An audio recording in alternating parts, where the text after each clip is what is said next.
একটা ছোট শহরে থাকতো এক তরুণ, নাম তার রাব্বি। সে ছিল সাধারণ পরিবারের ছেলে। বাবা ছিলেন কৃষক, মা গৃহিণী। সংসারের অবস্থা ছিল টানাটানি।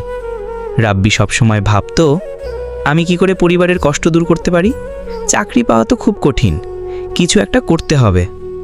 একদিন ইন্টারনেটে ঘাঁটতে ঘাঁটতে সে জানতে পারল ফ্রিল্যান্সিং নামের একটা নতুন জগতের কথা, যেখানে ঘরে বসেই বিদেশি ক্লায়েন্টদের কাজ করে আয় করা যায়। শুরুতে রাব্বি খুব আগ্রহী হলো, কিন্তু সমস্যা হলো তার কাছে ভালো কম্পিউটার নেই, ইংরেজিতে দুর্বল, আর আত্মবিশ্বাসও কম। অনেকে বলল, এসব করে কিছু হবে না, সময় নষ্ট হবে। কিন্তু রাব্বি হাল ছাড়ল না।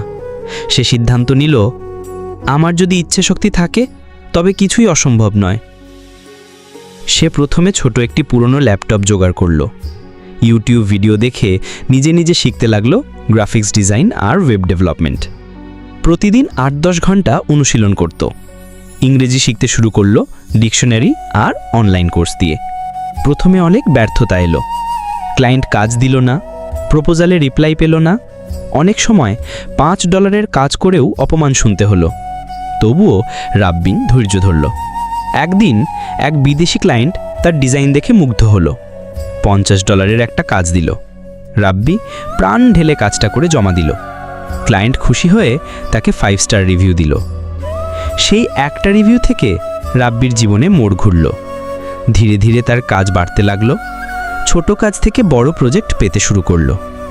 আজ কয়েক বছর পর রাব্বি এখন সফল ফ্রিল্যান্সার। মাসে কয়েক লাখ টাকা আয় করে। পরিমাণের কষ্ট দূর হয়েছে, বাবা মা এখন সুখে আছেন।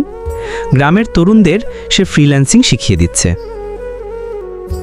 এই গল্প আমাদের শেখায়, 1.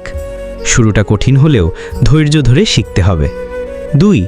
অন্যের কথায় হতাশ হওয়া যাবে না। 3.